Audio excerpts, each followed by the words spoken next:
Good morning बच्चों, सब बढ़िया। एक बार फिर से मैं आ गया हूं आपके लिए एक नया वीडियो लेकर के। तो मैं हूं परितोष पवन और स्वागत करता हूं आपके मेरे यूट्यूब चैनल वाव सर पे।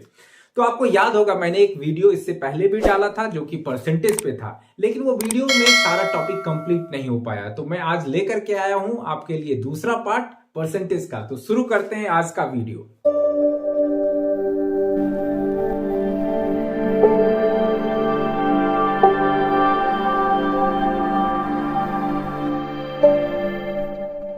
पिछले क्लास में आपको याद होगा कि मैंने ये सारे फॉर्मूले आपको बताए थे और मैंने ये भी कहा था कि ये सारा फॉर्मूला जो है आपका सेम फॉर्मूला परसेंटेज में भी यूज होगा, सेम फॉर्मूला प्रॉफिट लॉस में भी यूज होगा और सेम फॉर्मूला जो है आपके डिस्काउंट वाले चैप्टर में भी यूज होगा। सो इसलिए मैंने कहा था कि सबका फॉर्मूला एक। तो इसको हम लोगों ने परसेंटेज के लिए सीखा था। अगर आपने ये वीडियो देखा है तो ठीक है, अगर नहीं देखा तो ऊपर लगे आई बटन को क्लिक करके आप वो वीडियो देख सकते हैं। तो यहां पर जो है न्यू वैल्यू मैंने बताया, new value equal to old value into 1 plus minus increase और डिक्रीज। मतलब जब इंक्रीज होगा बढ़ेगा वैल्यू तो ये प्लस होगा, अगर डिक्रीज होगा तो ये साइन माइनस होगा बाय 100। किसी किसी बुक में आपका यही 100 एलसीएम लेकर के यहाँ क्या होता है 100 प्लस इंक्रीज और माइनस डिक्रीज परसेंटेज इस फॉर्म में लिखा होता है, इसलिए मैंने इसे भी लिख दिया। ठीक है, आप यहां से भी इसे सॉल्व कर सकते हैं।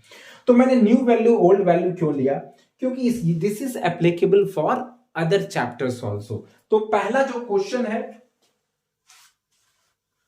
इस क्वेश्चन में क्वेश्चन क्या है, Piyush marks in maths were wrongly read as 65 instead of 85। मतलब पीयूष का जो 85 मार्क्स था उसको गलती से उन लोगों ने 65 पढ़ लिया। ठीक है, सो what is the percentage error. तो मैंने आपको फॉर्मूला पिछले वीडियो में बताया था कि अगर एरर हो या इंक्रीज या डिक्रीज आपसे पूछा जाए तो क्या करेंगे, जो एरर या इंक्रीज डिक्रीज वैल्यू है वो न्यूमरेटर होगा, न्यूमरेटर फाइन। और जो ओरिजिनल वैल्यू था जहां से आपका इंक्रीज या डिक्रीज हो रहा है वो वैल्यू क्या होगा, डिनोमिनेटर होगा। टोटल वैल्यू बोल लीजिए, ओरिजिनल और एक्चुअल वैल्यू बोल लीजिए, multiply by 100। This will give you the error percentage और इंक्रीज और डिक्रीज परसेंटेज। ठीक है, तो सबसे पहले हम यहां एरर निकाल लेंगे। एक्चुअल एरर, आपका एक्चुअल एरर कितना हो गया, 85 होना चाहिए था, कितना है, दिस इज ओनली 65, दिस 20। ठीक है, this is error. Now error percentage is equal to error. आप अगर नॉर्मली एग्जाम देते हैं आप अपने क्लास का तो आप फॉर्मूला जरूर लिखा कीजिए, मैं यहां नहीं लिख रहा हूं। Error divided by that actual value. Actual उसका क्या था, 85 था जिसको गलती से 65 पढ़ लिया गया, तो this is 85, that is actual value into 100। ठीक है, अब इसको हम लोग कैंसिल आउट कर लेंगे।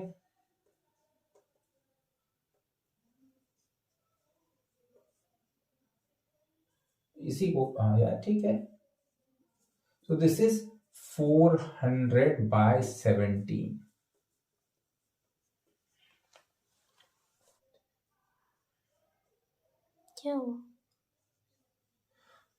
आपका आंसर 23 होल 9 बाय 17% होगा। ठीक है, आपका जो एरर परसेंटेज कितना आ गया, 23 होल 9 बाय 17। चलते हैं अब सेकेंड प्रॉब्लम की ओर। क्वेश्चन नंबर 2 में ये दिया है, a man gets a 15% hike in his salary if his new salary is 16,100। What was his original salary. मतलब आदमी का सैलरी क्या, वो 15% बढ़ गया। अभी जो नया सैलरी है वो क्या है, 16,100 है। उसका पहले वाला सैलरी क्या था। तो अब इसको देख के आपको बिल्कुल समझ में आ रहा होगा कि दिस इज न्यू वैल्यू। ये क्या है, आपका न्यू वैल्यू है। ठीक है, और न्यू वैल्यू आया कहां से, 15% इंक्रीज करके, तो this original salary. It is asking old value. ठीक है, तो मैंने आपको फॉर्मूला बताया था, old value is equal to new value divided by 1 if it is an increase, so it is a plus increase percentage by 100। या किसी किसी बुक में इस तरह से भी फॉर्मूला लिखा होता है, क्योंकि ये जो 100 है ये ऊपर चलाया तो न्यू वैल्यू इनटू 100, बाकी वो सारा। ठीक है, तो हम इस फॉर्मूला का यूज करते हुए कितना फटाफट ये क्वेश्चन बना सकते हैं, आप देख लीजिए। न्यू सैलरी या न्यू वैल्यू क्या है, सैलरी है। It is old salary, original salary original salary that is equal to your new salary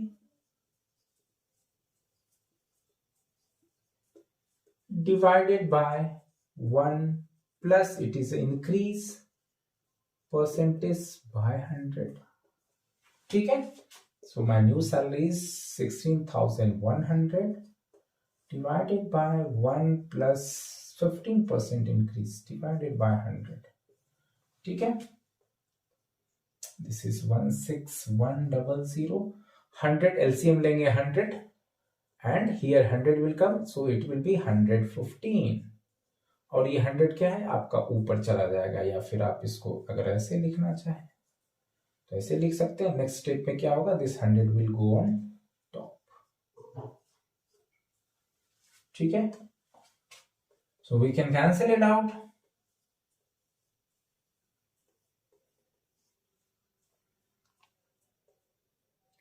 So 7 times this is 700.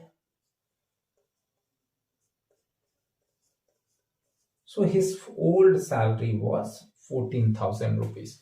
So आपने देखा कितनी आसानी से इसे हमने बता दिया.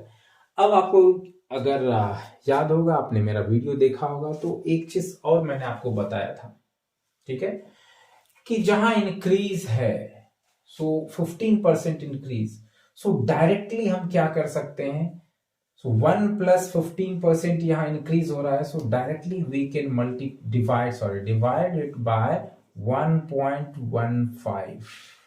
ठीक है, अगर ये चीज आपको समझ में आती है तो अच्छी बात है, अगर नहीं तो आप मेरा पिछले वाला वीडियो, सो जिसका आई बटन मैंने आपको पहले भी दिया था और इसका मैं डिटेल्स डिस्क्रिप्शन बॉक्स में डाल दूंगा, तो आप ये वीडियो जरूर देख लीजिए. सो ये अगर आप सॉल्व करते हैं तो आपको ये आंसर आ जाएगा. फिर चलते हैं अगले क्वेश्चन की ओर. ये क्वेश्चन नंबर 3 में B salary is 25% less than A salary. By what percent is A salary is more than B salary? मतलब क्या है कि जो B का सैलरी है वो A की सैलरी से 25% कम है. तो अब ये पूछ रहा है कि भाई सो A की जो सैलरी है B के सैलरी से कितना परसेंट अधिक है. देखने में क्या लग रहा है 25% कम है, तो क्या इससे 25% अधिक होगा, लेकिन ऐसा है नहीं. सो क्वेश्चन बहुत इजी भी है बट इट्स ट्रिकी. ठीक है, आप एक बार कॉन्सेप्ट समझेंगे तो इस तरह के क्वेश्चन को बड़ी आसानी से बना सकते हैं. सो ये क्या कर रहा है, बी की salary is 25% less than A salary. So assume करते हैं, assume as salary is equal to 100 rupees. ठीक है, अब ये क्या है कि B salary is 25% less than that. So हमें पता है कि 100 का 25% is 20. So B's salary will be 100 minus 25, so that is 75 rupees. अब ये क्या पूछ रहा है कि A की सैलरी B से कितना परसेंटेज अधिक है. ठीक है, तो सबसे पहले तो जो डिफरेंस है इंक्रीज, सो इंक्रीज्ड वैल्यू, ठीक है, that is obviously 25 rupees. Increase तो इतना ही है. अब ये increase percentage if you want to calculate, that is numerator, जिसके बारे में पूछ रहा है, मैंने बताया जिसके बारे में पूछ रहा है. So increase that will be the numerator. ठीक है, अब आते हैं डिनोमिनेटर. अब डिनोमिनेटर क्या होगा, ये 25 इंक्रीज कहां हो रहा है, so that will be the denominator. So ये 25 इंक्रीज हो रहा है 75 में या 100 में. So it is asking increase B से कितना अधिक है. तो आपका बेस क्या हुआ, ये हुआ 75 में, ये 25 अधिक है. So it will be 25 by 75, not the 25 by 100. ठीक है, so it is 25 by 75 into 100. So it is a 3, so 100 by 3%, so which is nothing but 33 whole 1 by 3%.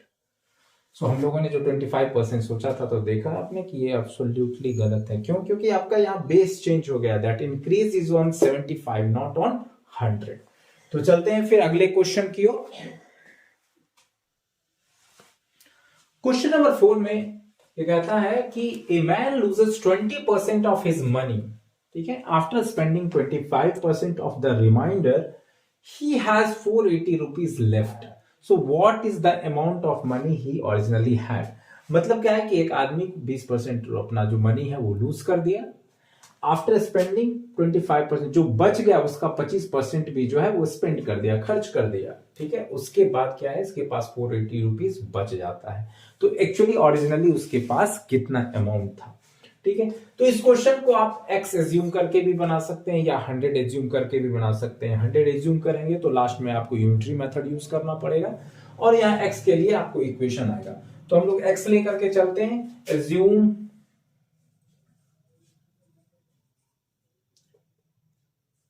his original amount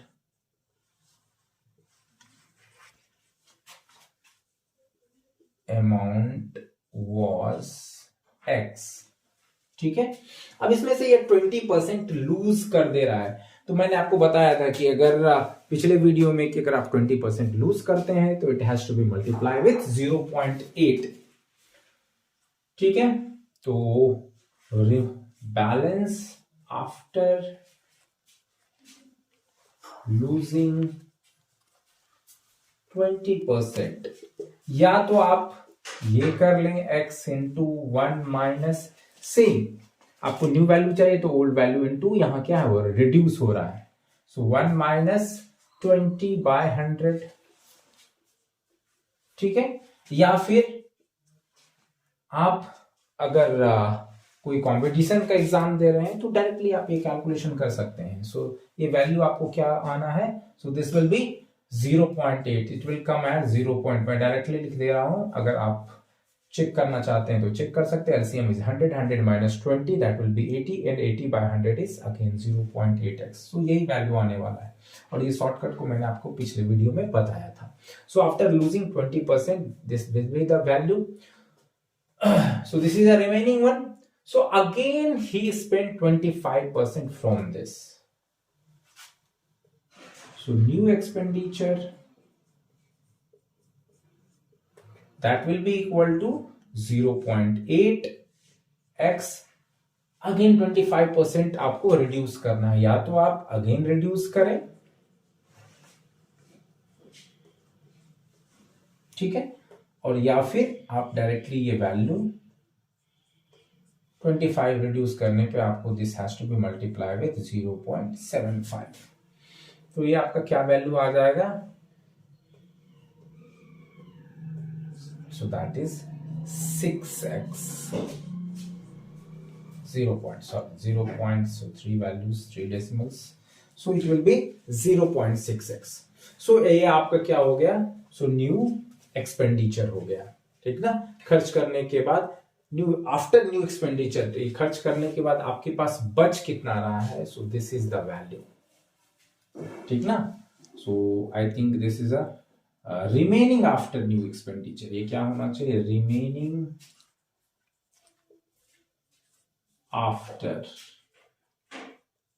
after new expenditure. तो आपके पास ये बच रहा है and according to question क्या है, this is equal to 480। So according to question 0.6x that is equal to 480.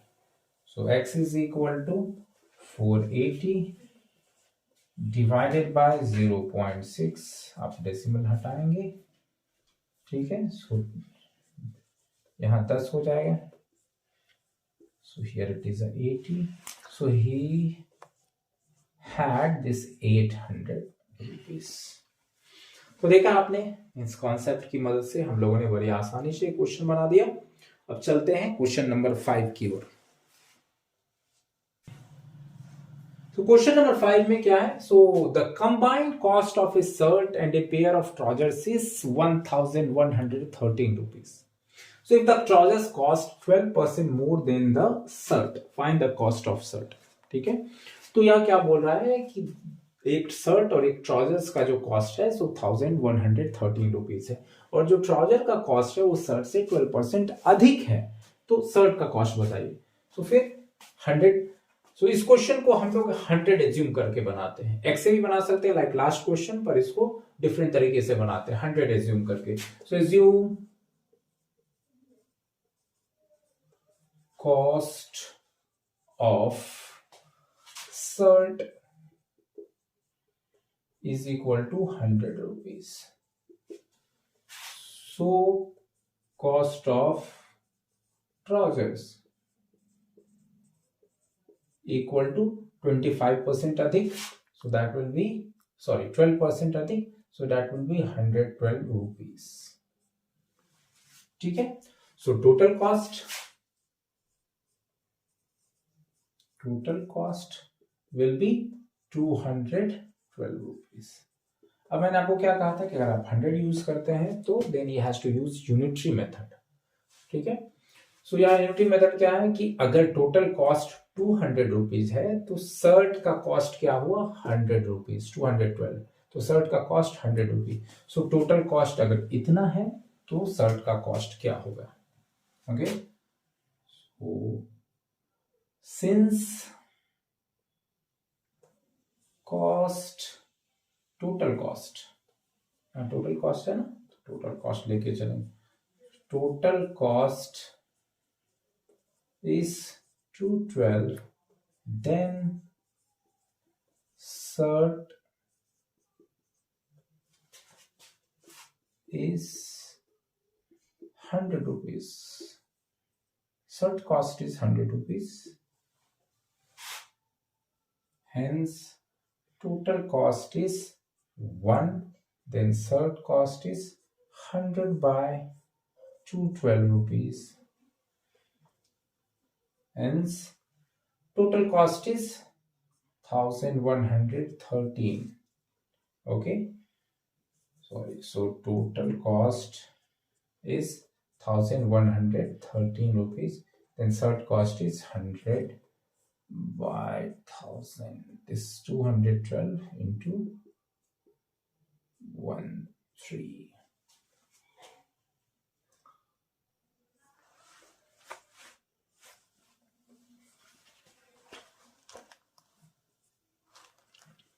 So 53, this is 21 times. So your answer will be 525 rupees. So आपने देखा कि इस क्वेश्चन को हम लोगों ने कितनी आसानी से बना दिया. ठीक है. So अब अगले क्वेश्चन की ओर. In question number 6, it says that in an examination 70% of the candidate passed in the English, 80% passed in maths, 10% failed in both subject English and math. Okay, so if 144 candidates passed in both, what is the total number of candidates? ठीक है. तो 70% जो है वो आपका क्या है, English में पास हुआ, 80% मैथ में पास हुआ, 10% जो है दोनों में फेल हुआ, और 144 कैंडिडेट्स जो है जो कि दोनों सब्जेक्ट में पास हुए हैं. तो टोटल नंबर ऑफ कैंडिडेट्स निकालना है. ओके. सो अगर परसेंटेज की बात करें तो पास्ट स्टूडेंट्स और कैंडिडेट्स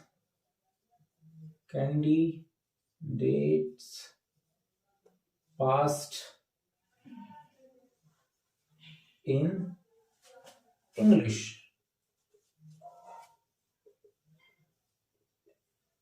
और परसेंटेज बिटवीन, क्योंकि परसेंटेज लिख रहे हैं तो that is 70%. So candidate failed in English, that is 100 minus 70 which is 30%. ठीक है. और हमें पता है कि 10% जो है वो दोनों सब्जेक्ट में फेल हुआ है. तो अगर हमको निकालना हो percentage candidate failed only in English, क्या है इसमें जो फेल्ड है इसमें तो ऐसा भी स्टूडेंट होगा जो कि इंग्लिश में भी फेल है और मैथ में भी फेल है. अभी हम क्या क्वांटिटी निकालने जा रहे हैं. So number of candidates who is failed only in English not in maths. So failed only in English, so that will B 30%. तो टोटल फेल है और इसमें से 10% जो दोनों में फेल है, सो विल रिमूव दिस 10%. ठीक ना. So this 20% he is failed only in English. तो सिमिलरली हम लोग कैलकुलेट कर सकते हैं. सिमिलरली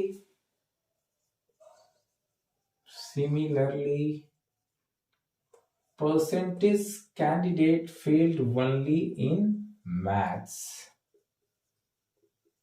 ठीक है, सो इसमें टोटल 80% पास था, तो फेल्ड कितना हो गया 20%, और ओनली मैथ्स में फेल करने वाले कितने हैं, तो 20% माइनस 10 जो दोनों में है, so it is only 10%।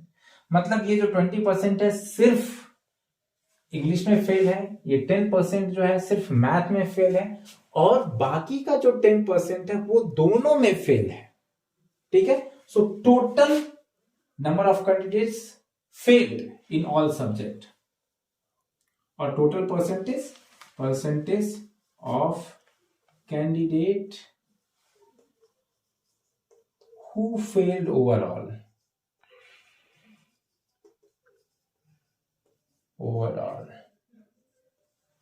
so that is equal to 20% plus 10%, और ये जो 10% है दोनों सब्जेक्ट में, so this is total 40%, means balance जो 60% स्टूडेंट है वो बिल्कुल पास है।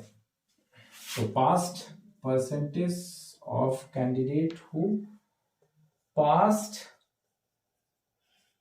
that is equal to 100 minus 40, so 60%, and this 60% is equal to 144, so 100% will be equal to how much? So total students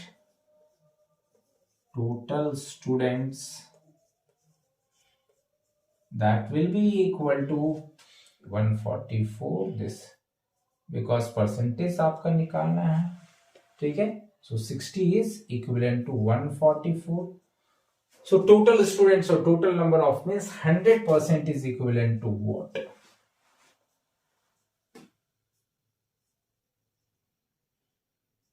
So that is 240 students, so 240 candidates are there totally. आपने देखा कि इस problem को हम लोगों ने कितनी आसानी से सॉल्व किया।